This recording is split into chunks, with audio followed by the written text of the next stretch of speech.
Welcome.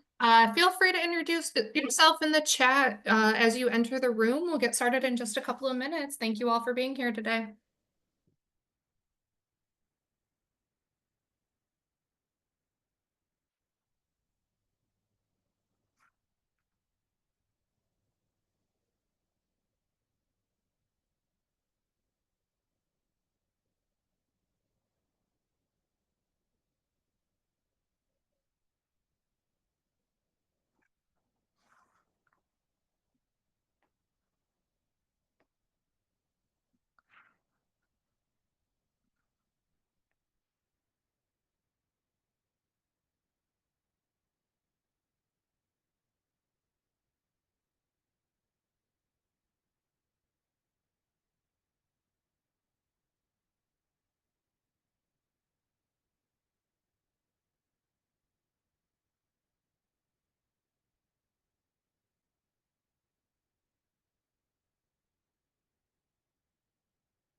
Thank you to everybody who introduced themselves in the chat, but we'll get started today with today's webinar, Preparing for the Future, Workforce Transformation in the Age of Generative AI. I'm Brooke Pierman, Kale's Director of Events and Professional Development, and it's my pleasure to kick off today's webinar. Kale, a nonprofit membership organization, was founded 51 years ago to help organizations succeed by providing expertise, resources, and solutions that effectively support working adult learners as they navigate the on and off ramps between education and employment. We partner with entities across the adult learner ecosystem to help create actionable career pathways along the journey of lifelong learning and meaningful work. Before we get started, just a couple of housekeeping notes. Attendees are on mute and not on video, but we would love to see you join into the conversation by entering your thoughts into the chat box.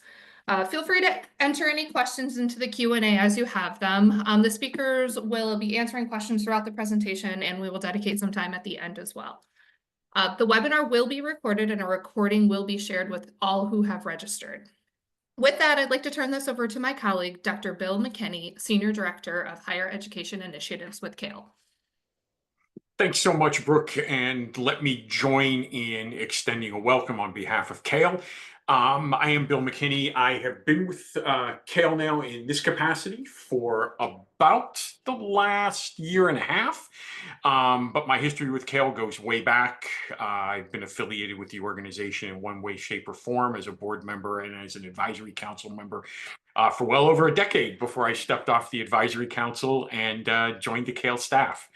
And we're delighted that you are all here. I am actually located just north of Indianapolis. I came to Kale most recently, having spent a little north of 8 years in the Indiana University system, working with their regional campuses. And I actually saw at least IU South Bend represented here as I was looking at all the introductions in the chat. So we are delighted that you are all here, and it is my distinct pleasure to be working with two wonderful colleagues from opposite coasts, as it were, today. So I would like to ask our panelists to introduce themselves. And so I think what we'll do is I will turn things over to my friend and colleague, Crystal Rawls. Crystal? Hi, good morning. For those of you who are on the West Coast with me, I am Dr. Crystal Rawls, and I lead the Workforce Integration Network at California State University, Dominguez Hills. And of course, good afternoon to my East Coast colleagues out there. So my background is in organizational behavior and change management. I have taught at the Cal State system, and I really focus on digital equity, workforce transformation, these types of programs at the campus. So what drew me to AI wasn't really the technology. The technology is fascinating and it's fun, but it was the people.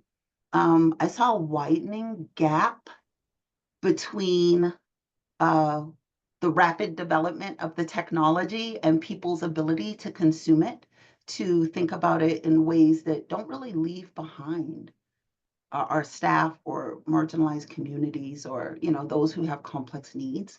So that's what kind of brought me into this space, right? I'm in the workforce development education space, and I just got curious. How are we going to use this innovative technology to enhance human potential instead of replace it? So that's what brought me into this work. It really is the people and how our people interact with technology.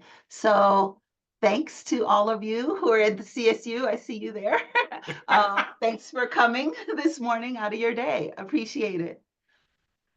Thank you so much, Crystal. It's always a pleasure to work with you. And now I'll turn things over to Lucas to introduce himself. Lucas. Excellent. Thanks, Bill, and echo thanks to everyone for showing up today.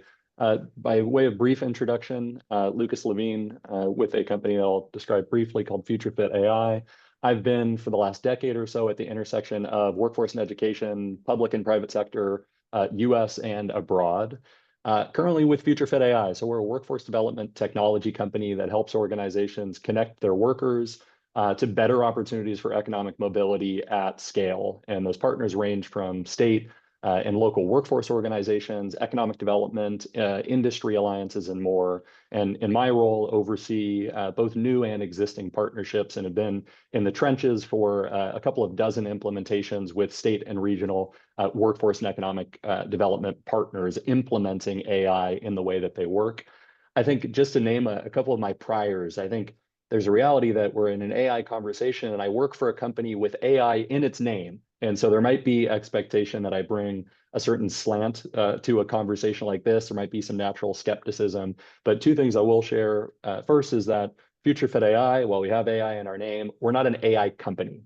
As I mentioned, we're a workforce development technology company that will use AI when it is the right tool for solving a problem. And the second is that while I work in tech, I am not of tech.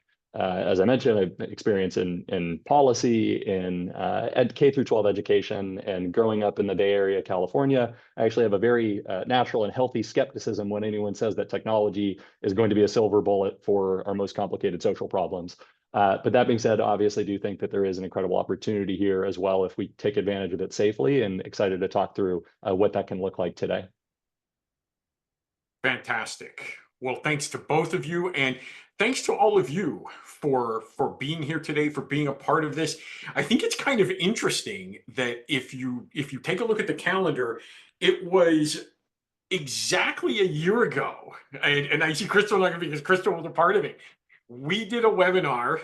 Kale did a national webinar about a year ago, focused on AI, and it was looking at the impact on higher education as it relates to the workforce. And we thought, that webinar was very well attended. We had really good questions. We had some really good feedback, and we thought, wouldn't it be a great idea to kind of flip the script a little bit and take a look at, obviously, this technology is changing so fast. That in a year, obviously, a lot has changed, but wouldn't it be interesting to just flip it and look at things perhaps through a workforce lens? Obviously, and as Lucas pointed out, that nexus between educators and employers is obviously very critical. That's why you're all here. It's front and center in Kale's mind. So with that, I'm going to throw the first question to Lucas. And you have already alluded to some of this. You work very closely, and you work closely with government agencies on the implementation of AI-powered tools. What are you seeing as some of the biggest implementation opportunities and also challenges in that space? Yeah, it's a big and it's an excellent question. I think I'll just start by saying that the opportunity here is massive. There is clearly this incredible proliferation of tools to be able to do our work more effectively. And so there's a huge opportunity. And the reality is that the challenges are mostly at this stage more cultural than they are technical. And so I would say, clearly there is a demand for greater efficiency and quality in the services that are delivered by government, at the same time that governments are asked to do more with less. And so if I think about the workforce space specifically, as that's where most of our work lies, public sector institutions are uniquely positioned, as you'd said, Bill, to be this connective tissue, to sit across education and industry and supportive services. And that's never been more important. But as we're looking at an acceleration of disruption within the labor market and this work becoming more complex and fast-paced at the same time that government budgets are under pressure, I really do believe that AI gives them a chance to keep pace in a way that is otherwise not going to be possible. And so as we think about within workforce development, how do we identify skills gaps? How do we personalize the services that we're delivering at scale? How do we connect people to opportunity more efficiently and not just from 9 to 5, Monday through Friday, when a job center happens to be open, and AI can help with all that.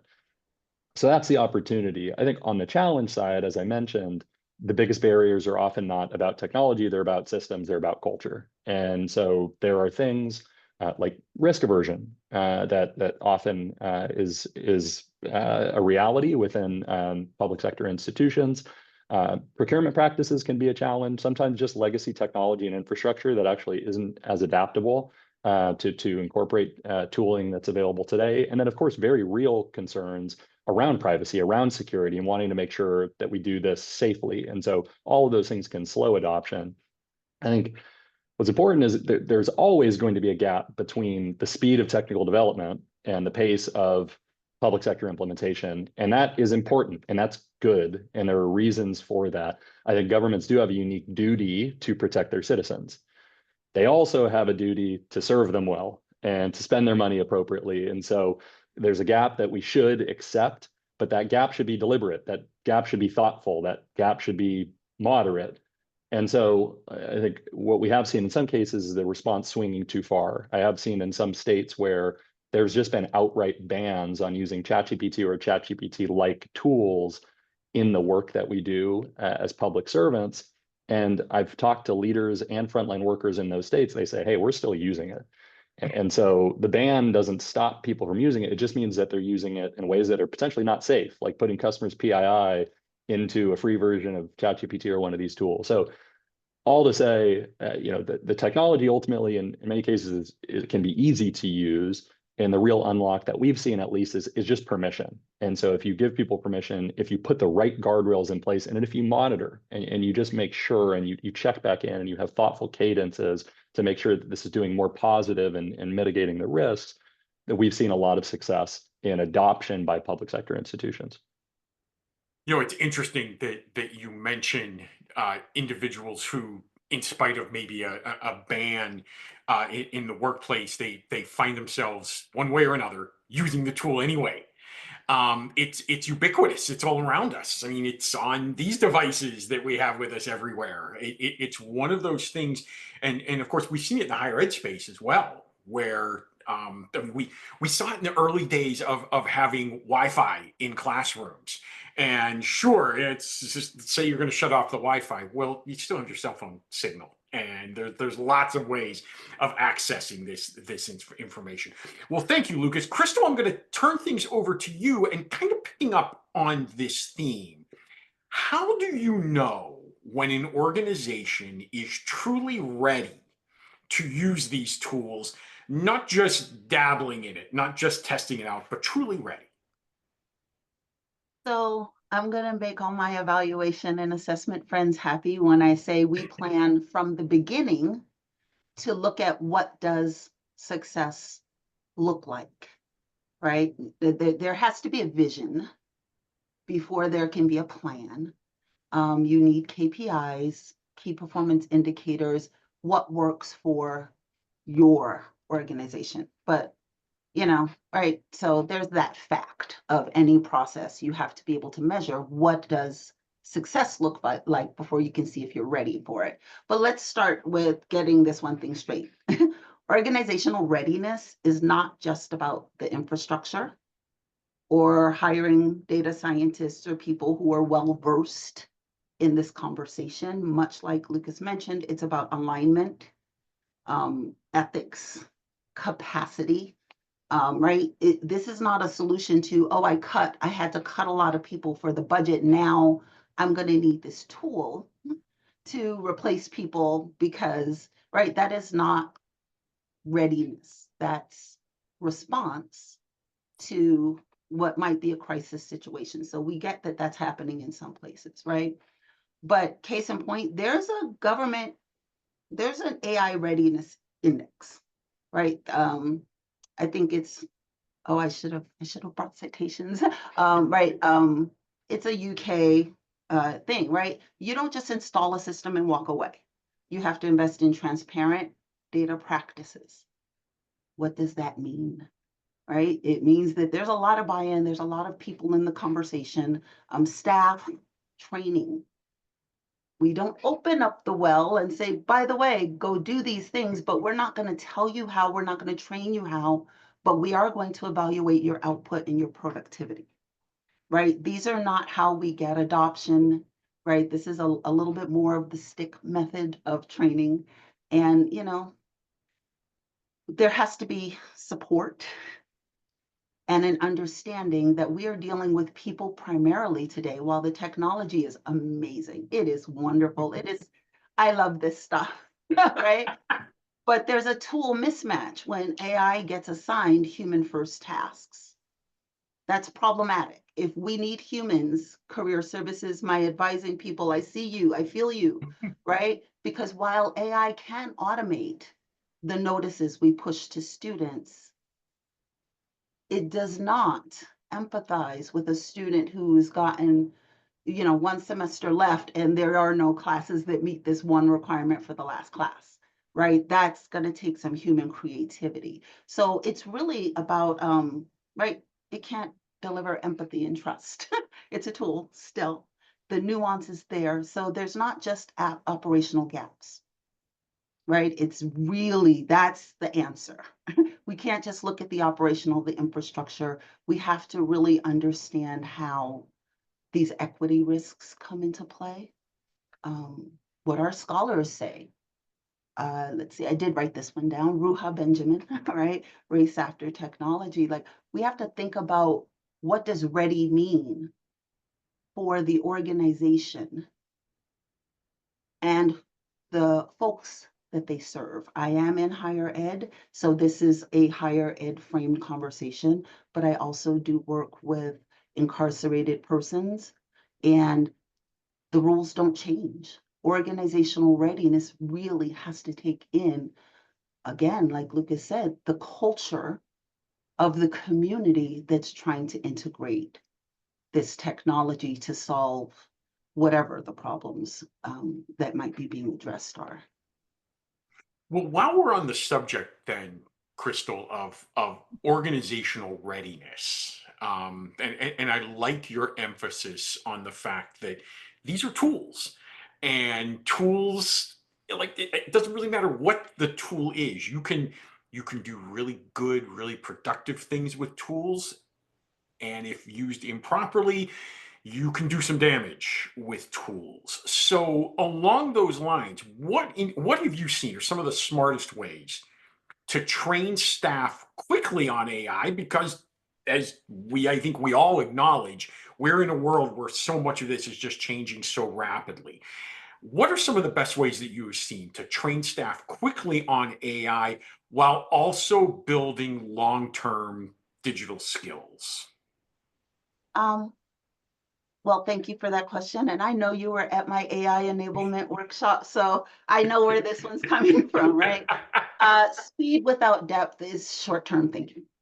I know we all want to hear fast, but we can onboard tools fast. We can. But lasting capacity is embedding the skills of how people work, not just with what do they work.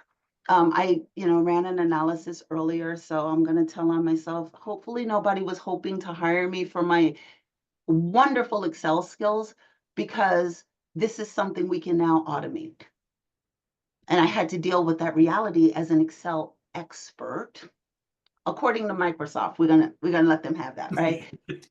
But now I think about my work differently because I understand Excel to the extent that I do. I can take that foundational knowledge and use AI-enabled tools that will help me complete tasks that are familiar to me, right? So this is where experiential learning and knowledge comes in. I know Excel, I know that well. That's gonna become more or less not the go-to tool. You know, I would love that not to be true, but we're seeing that in the automation index. These are things that can be quickly automated, right?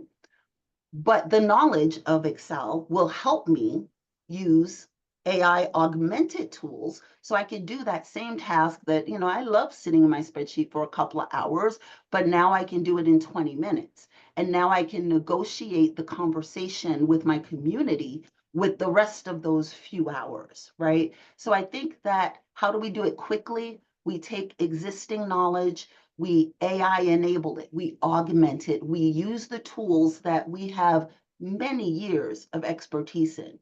Adobe now has AI features. Microsoft has AI features. We have Excel and Word experts in every office in America. Let us start there with the tools that we are familiar with that have AI-enabled technology, because they got their folks working on it. Lots of people, all the pop-ups, all the chatbots, right? But that's how we build lasting digital capacity, because now we're not losing our foundational knowledge of how things work. And I'm going to date myself to say, before I got all the little certifications, I learned DOS. Anything that's command line driven, we can have a conversation, right? We don't DOS anymore. However, that foundational skill has been able to be upskilled in the sense and the term of new technology. That's how we get adoption. We can't replace our staff. You're not going to want to lose all of the people power that you have to a tool that has no empathy, that will feed back to you basically what you feed to it, just at a more rapid rate, right? And that's today's tool. When it's a different tool, we'll have a different conversation. But I would say building lasting digital capacity, it's just not about checking boxes. It's about building confidence, right? Connect it to something they already know, building context. Please do this task that used to take you 4 hours in 1 hour so that you can go talk to my students who desperately need our connections right now. I'm going to keep doing this. Shout out to my advisors, right? Because we can't do this without the human connection. So there's my answer. Let's keep people centered in the conversation about technology. Well, speaking of that, Crystal, we have a question that came in. Can you elaborate a little more on the automation index that you've been making reference to? Yes, and my apologies, because I know better. I was just doing some writing about that this morning. So an automation index is, and I am not an expert in this, so please do, anyone in the room who feels like that I'm explaining it or can explain it a little better, please do. But it's a scale, an algorithm that basically says, however repeatable a task is, I also use the low risk. That's right, low risk. If it has a low impact or low risk to a person, that matters to me as to whether or not I'm going to use AI or any kind of automated to complete a task. But there is it's a base scale of 100, how much a job can be repeated. And there's an index for it based on what type of job, what are the tasks assigned to that job, and the higher you are or closer you are to 100, the more repeatable, automatable that job is. So Lightcast has one. That's why I'm familiar with it, because I use Lightcast data.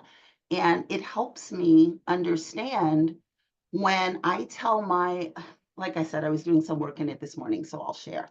When I tell my students that As an accountant, don't throw away your Excel quite yet. Don't throw away your QuickBooks skills quite yet, because QuickBooks, while Excel is automatable, that's going to be replaced. QuickBooks has AI integration that allows you to do your job faster, right? You don't have to do that part so much manually anymore. Now you can calm people like me down who didn't have all their receipts in order, right? Like there's that human element that we all are going to always want, but that's what the automation index is that I'm referring to.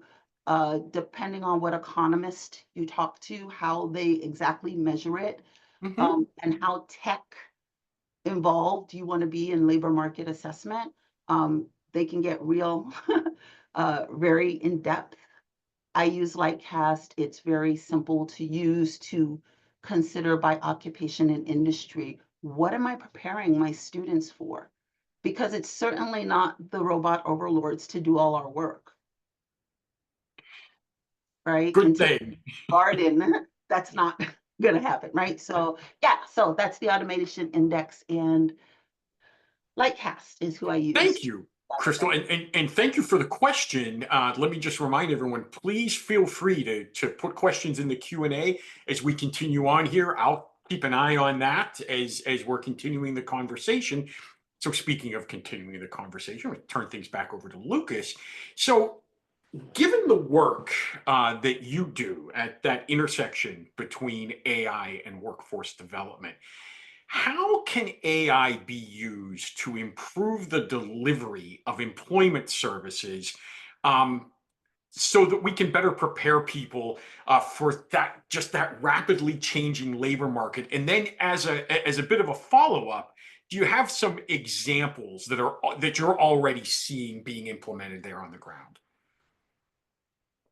Yeah, definitely. And I think there's, well, first name reality that workforce development is work that happens in a wide variety of settings. The examples that I speak to might be a little bit more disproportionately towards the public workforce development system, which is often where we work, but I think the lessons translate to other settings as well. I think fundamentally, workforce system that we have in place incredibly important, does a lot of very important work in reaching some of the hardest to reach communities that are most in need of support, I think. And it's a reality that it doesn't work for a lot of the people who need it the most. And so there are ways in which AI can help to significantly improve the experience, or even enable the experience for those who are fully left out, for job seekers, but also for workforce staff and for leaders within a workforce development context. On the job seeker side, there's a reality that access is an essential issue, and it's no better. In fact, in a lot of ways, it's worse than it was pre-pandemic. And so there are a lot of people who just don't, they effectively get blocked before they get started. So when I think of the public workforce development context, there's a lot of people that we're just not reaching. And certainly if most of the work is being done in America's Job Center, we talked earlier about reasons why some people can't get into a physical job center. You know, it might be open 9 to 5, Monday through Friday. I might not have transportation. I might not have childcare. My work schedule might not align. And so those people are unable to benefit from services. That's not necessarily an AI problem to solve. I think there are ways in which AI can help. That's a community relationships problem. There's kind of digital tools short of AI that can help to support that, and just giving people more of an entry point, more ways of engaging and reaching into the system. But there's also reality of things that AI can do, like language translation. And you think about some of these tools where some people, if you have lower digital literacy or people have certain disabilities, the ability to have things like voice to text, right? Ways of engaging with technology that can translate either kind of literally or figuratively so into a way that's more accessible for me. I think once people get into the system, the quality of service can benefit from the support of AI as well. And so we talked earlier around personalization of support and of recommendations. I think the reality is, again, in workforce context, and this is true of many times career services offices, in a higher ed context, is just too many people to support with too few staff. And we talked earlier around, again, declining budgets. And so if my caseload is going to go up and I'm already strapped how can I possibly give kind of a deep, supportive, caring coaching and case management that I would like to be able to provide? And the reality is that I can't create more hours in the day, but what potentially I can do is earn some of those hours back by using AI in targeted ways.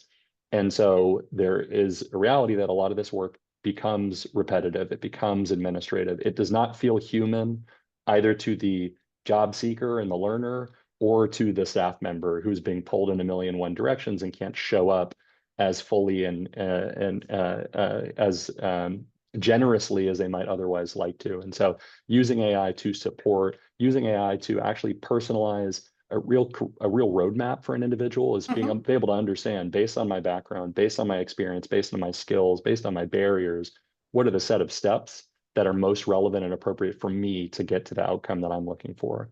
I think the last piece there is we, in spite of all the talk around skills-based hiring, most often we are not very good at seeing capability without a credential.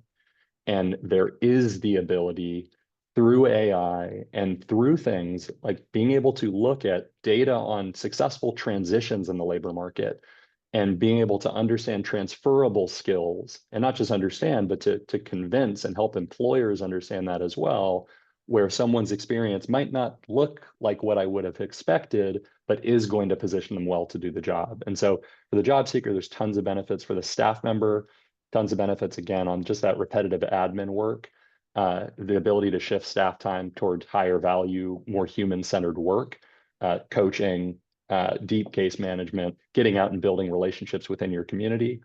And then for leadership within a workforce context, AI, if there's one thing it's really, really great at, it's connecting the dots in data. And so if you have siloed, fragmented systems, the ability to take massive data sets and really understand what's happening, what's working, what's not working, being able to allocate resources accordingly, we've seen really significant benefits there.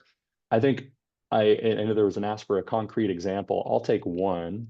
And we work with a workforce board out in California, and they are using our platform, which is a career navigation and job matching platform, to do matching between job seekers and employers within their community. And for their business services team, the ability to rapidly do skills profiling based on an individual's resume and to map that up against job descriptions from their employer partners. Typically, they would have done this picking from an inventory of skills, in ONET, and some ends up being a highly time intensive and manual process. But by being able to do that automatically, we're able to have someone step in the door, hand us a resume, and almost immediately we've got a list of the top 10 jobs locally that are the best fit for them. And for our employers, we've got a list of the top 10 candidates from our talent pool who are the best fit for them. So this is something that probably just in terms of time saved, you'd have about 10x kind of the speed of being able to get something like this done. All those hours go back into building relationships with job seekers, building relationships with employers, whereas otherwise I just got too tall of a stack of papers to get through to spend time on something like that.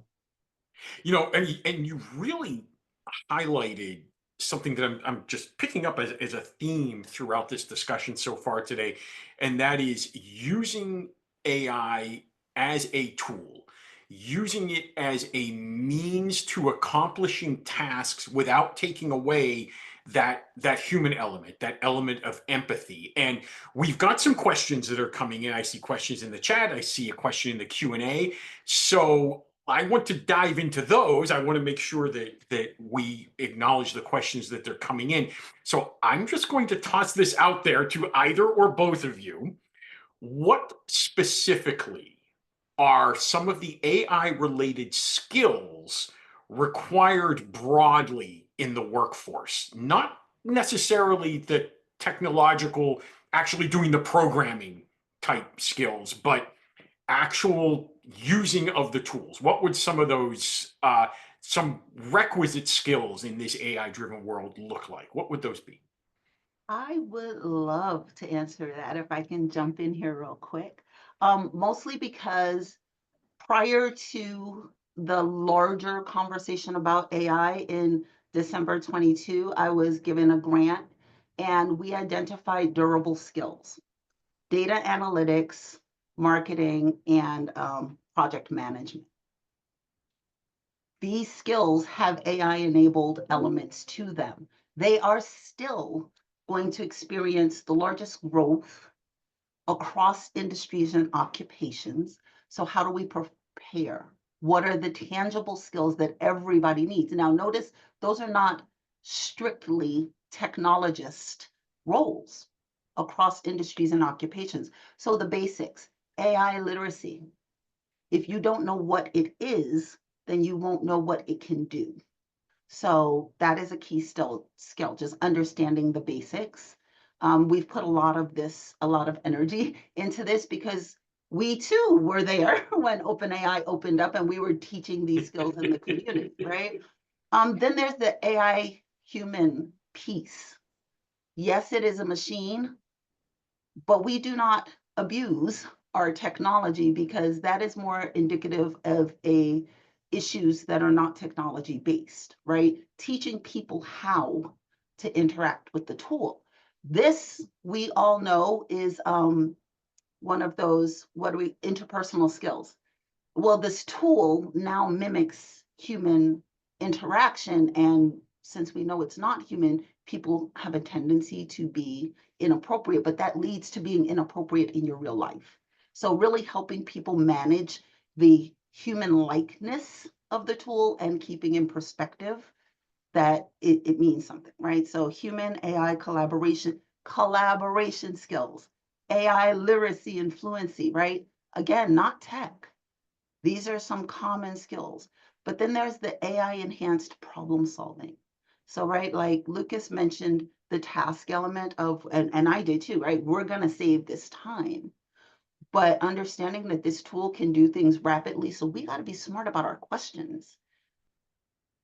Right? That is a skill. That is critical thinking. Not technologists, but please, my technologists, I respect that you do have excellent critical thinking, decision making, You're and here. problem solving skills. But how do you now change your workflow to include both, right? And then finally, digital communication. And as you can see, I can do this for a while, right? We just have to think of the skills that we actually need in our society. Yes, they can be AI enhanced, but they are still our core skills. Data interpretation and analytics, y'all, Tableau does a great job. So does Power BI with its AI integrations. My Excel spreadsheet chart, not so interesting anymore, right? So those are some of those skills. I hope that effectively answered, right? These are critical to AI adoption for all of us crossing industry and occupation. Lucas, if you could pick up on that, and there was also a question in the chat Yeah. about how a company like yours Yeah. leverages these tools. So I wonder if you could kind of elaborate a little bit, if you wish, on the question that Crystal just addressed, and maybe add a little context from Future Fit AI. Yeah. Yeah, would I think Crystal absolutely nailed it. I probably have maybe one small thing to add. I don't want to end up, in a sales pitch on Future Fit AI, so I'll try to answer that question in a way that's as useful as possible and avoids that trap. But it's a great question. I think the only piece that I would add, and Crystal, you very much were alluding to it, but one of the things that, from my perspective, AI does, in regardless of what job sector you're in, and especially because it does this for us in our personal lives as well, is it turns every single person into a manager. And there is a reality that to get good results out of, let's use ChatGPT as an example, a tool like that, a generative AI tool, requires some of the same skills that a manager would need to get successful outcomes from their team. And so it is things like communication, it is things like delegation, it is things like understanding when and how to ask the right question. I think Crystal talked about getting the right questions. And so how do we structure work for someone else or for AI to get us the outcome that we need? And it's a two-way conversation as well. And so that's just one piece that, again, I think regardless of the space that you're in, you're effectively outsourcing parts of your job in thoughtful ways to AI to get a certain result. And so everyone becomes a manager. And so managerial skills, I think, become important for every individual, even if they're not managing a human team in the work that they're doing. I think on, and I'll speak at, I'll take a stab at Olivia's question, and then I might look to the chat to see if there's a follow-up and if I've hit it on the head or not. I think I think about, as working with a company, again, with AI in its name, I think about how we bring this to bear in two ways. One is our product. Our product has AI capabilities within it. And so how do we think about introducing AI to enhance those capabilities and deliver a better experience for the job seekers, the employers, the staff members, et cetera, who might be using it? But then I also think about internally as a manager within a team and within an organization, how do our teams use AI to do our own work and just be more effective and efficient in what we do? I think on introducing it within the product, I'll go back to where I started in my introduction, which is I never assume that AI is the answer. I never necessarily even assume that technology is the answer. I think there are times and circumstances in which it very much is the best tool that's available. And what that usually looks like is analyzing large data sets. I'd say cleaning up and analyzing large data sets and being able to really parse out trends and make predictions based on large data. Personalization, and the way that shows up most specifically in the work that we do is based on someone's unique profile, their work experience, their education, their barriers. What are the career pathways that are going to be the best fit for them across thousands of potential occupations? It's really hard to do that work as a case manager. And so that can give a boost there. Content creation as well, that's become certainly exploding onto the scene in the last 2 years. Resume generation, where all of a sudden all the resumes start to look exactly the same. Cover letter generation. So there are other content creation is another way where that can be helpful. But that's basically, we're asking ourselves, is AI going to help? Is AI the right tool? Is it an appropriate tool? Can we introduce it safely within clear guardrails to protect privacy and security? So that would be kind of within the product. Then there is just, how do we work internally with these things? We have software developers who I think that's probably the category of occupation that has benefited the most. I think there's questions around long term, are we going to need as many software developers? There's real questions there. But certainly in the meantime, just incredible efficiency gains for individual programmers who are tapping into tools like this. And so that helps produce more and build better tools for our customers. And then the way that our kind of non-technical teams work is, we use AI in a lot of the same ways that hopefully you all do, whether that is for emails or meeting notes and summaries, or even strategic planning and being able to at least have frameworks that can help us get started and structure a problem in a way that sometimes can be a little bit more elusive. All of those things are ways in which we, and I think similar to you all, would be leveraging tools like this. Thank you so much for that, Lucas. I want to kind of, there was a question sort of way up in the chat, and I didn't want to lose sight of it. And it kind of brings us around to really Kale's DNA, and that is if we are really focused on that adult learner, and that adult learner as that individual navigates education and employment, sometimes often at the same time. The question was, and again, I'll throw this out to both of you, have you found that non-traditional students are more accepting of AI in the workforce as opposed to more traditional students? In other words, I guess, is there a difference between that returning adult learner who maybe was exposed to using this in a workplace setting and the more traditional residential student who might just be casually using ChatGPT and so on? Have you found any differences?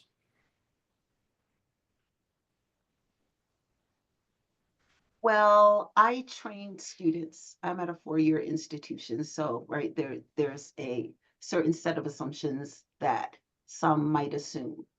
Non-traditional student is a matter of what side of the table you're sitting on, because the average student is actually demographically no longer 18 and a freshman just coming in with no things. So when we say non-traditional student, I was immediately thinking, well, we mean outside of traditional higher ed. And so I do some work like with Kale or, some of these other organizations are community-based organizations where there are a lot of students, adult learners. And I'm not actually finding that there is a difference.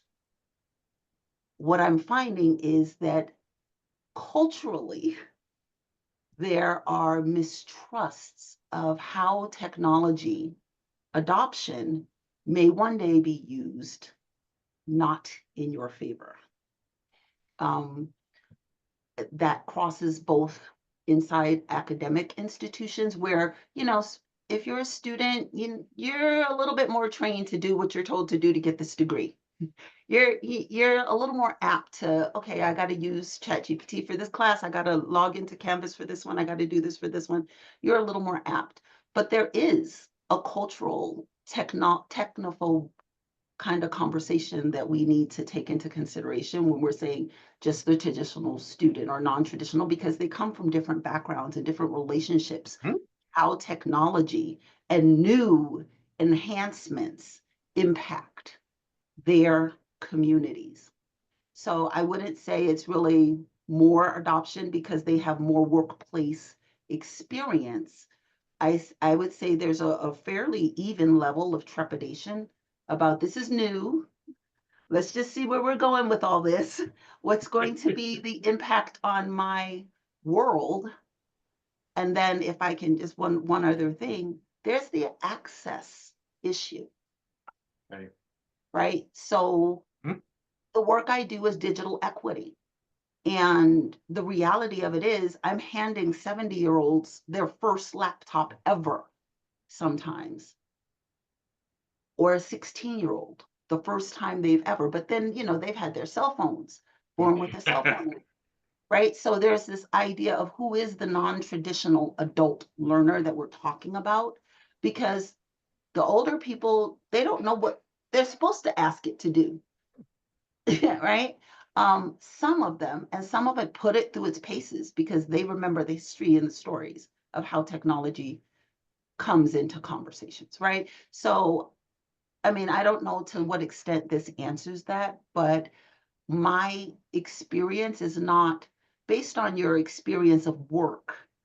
How are you adopting this technology? It's really based on your cultural experience of technology implementations.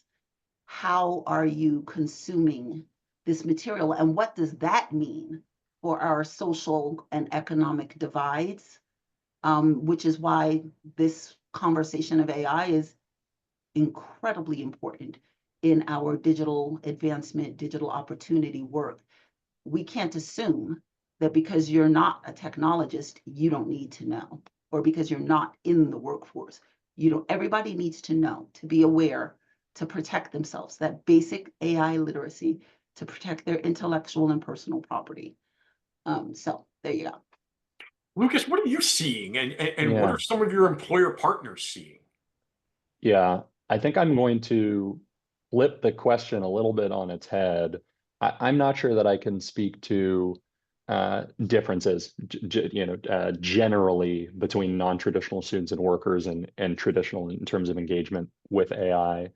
I do think that generally these tools and technologies are some of the most usable and accessible that we've ever had. So I do think that the barrier to entry and getting started and having some level of success and value from these tools is different and it's lower in a lot of ways. But I think what I am hopeful about is that AI will help employers be more accepting of non-traditional students and workers as versus traditional students and workers. So if I were to split that question, I think, as I had said before, I think our ability to recognize and value capability without a credential is still quite limited. Most employers are still, I mean, there's tons of momentum. I'm a believer in skills-based hiring, absolutely the direction we need to go, and we're just not doing it. we're just not doing it. All the data says that, and it doesn't matter if you remove the requirements from your page, when your hiring manager sits down and they look at a stack of resumes, we're just not doing it.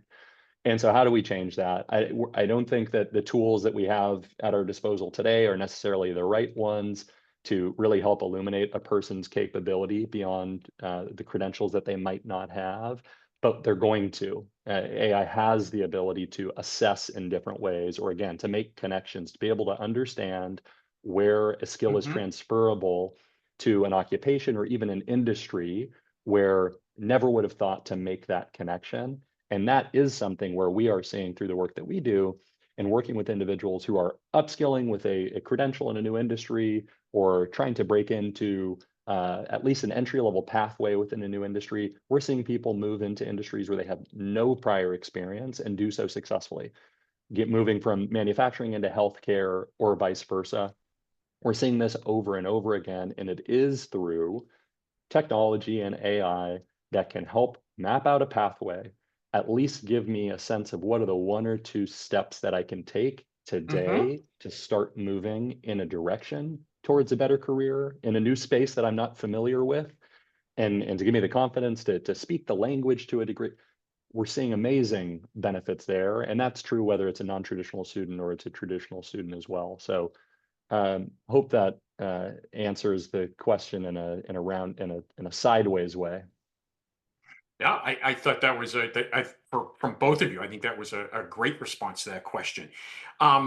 It's hard to believe, but we're at about 8 minutes left here, and what I'd like to do is allow some space for each of you to just take a moment and try to put a bow around this and have any final thoughts based on some of the questions we've had coming in, some of your thoughts as you've been answering the questions. So Lucas, I'm going to just kick it right back to you. Take about 3 minutes or so, and how would you put a bow around this from your perspective in terms of the challenges and opportunities that we see with AI? Yeah, I'll do my best.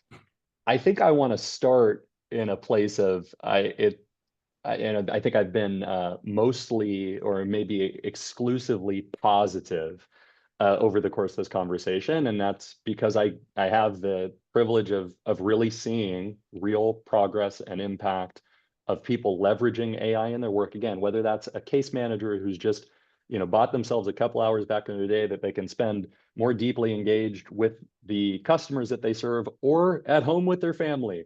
Whatever that is, the time they're getting back, it's really important. And then also seeing job seekers make transitions in a period that sometimes can be extremely hard, and foundation disrupting, and successfully landing in really positive career trajectories on the other side. I've seen all that, and I feel really, really optimistic. I don't think societally we are really being serious enough about just how significant the disruption is going to be over the coming years, driven in large part by AI. I just don't think we're being serious enough about it. I think that the pace is only accelerating. I think that so far it has actually been, the impact has been disproportionately on more office worker and administrative type jobs, but I just do see that extending into other spaces. And we need to be running as fast as we can to have the infrastructure in place to better support people through transitions that are going to be more frequent and sometimes more significant. And I see momentum in certain areas, but I'm just not convinced it's enough. I think the pace of change needs to be much more radical, and the pace of collaboration needs to be much more radical. There's just a lot of ways that the status quo is, for me, not going to get it done. And so I think that AI can be a part of the solution as well. I think it is absolutely a driver of some of these challenges because of the disruption to jobs and job categories. But there's just ways that we've talked about here today, where for individual job seekers, for staff members whose day-to-day job is supporting those individuals, for leaders who are kind of sitting, looking at a workforce system and trying to understand where is there demand, where is there a gap, Where can we invest more thoughtfully in programs to upskill? Through those capabilities, it gives us at least a shot of keeping that skills gap narrower for longer and being able to rapidly support people and support transitions in an economy that is more unpredictable, that does face more disruption. And I believe that I think that the attendance at an event like today, and even No the fact doubt. that we're sitting around having these conversations, obviously, if you go to a conference anywhere around education and workforce, 3/4 of the sessions are going to be something about AI, and unfortunately, I'm probably going to be talking about a couple of them. And so, and so that gives me some confidence, but we're just not there yet, and so the dialogue needs to continue. Thank you, Lucas. Crystal, about 3 minutes to put a bow on this. So I'll say this. You would not hire a team without job descriptions or no training plan. So we should not rush headlong without a plan for implementation and readiness. And what that plan has to look like is not a 75% rosy glow because there's opportunity. It has to be a well-balanced respect and understanding for the human beings who are going to be impacted, because we are not going anywhere. While the jobs are changing, we still have families to feed, and we have to take care of the human beings on this planet as we move forward into our readiness for technology implementation conversations. So while I am an adopter at the, not in the 10%, but maybe like in the 5%, right? There's this idea that if we rush headlong because we can, because we technically have the skill, we risk leaving behind people. We already have a digital divide, folks, where thousands of people don't even have access to the internet. As we rush headlong into this new opportunity, we must do it measuredly. Rosy glow, yes. Adopt, yes. Move forward, yes, but not without our people. So, right, 50-50, I'm going to lean back and play the skeptic, because we need you to be skeptical in your adoption of technology in order for us to be a successful society. Crystal, Lucas, everyone who has joined us today, thank you so much. This has been, I can't believe that we have gone through the better part of this hour, but as always, just delighted to have you all here and having been a part of this conversation. This is a continuing conversation that we are having at Kale, that we're having with our members, with our partners, and I'm just thrilled to be able to have my friends Lucas and Crystal here in the webinar with us today. So please don't be strangers. Reach out to us, and let's have this conversation continue and do right by our employees and by ourselves. So thank you all for joining us, and have a great rest of your day.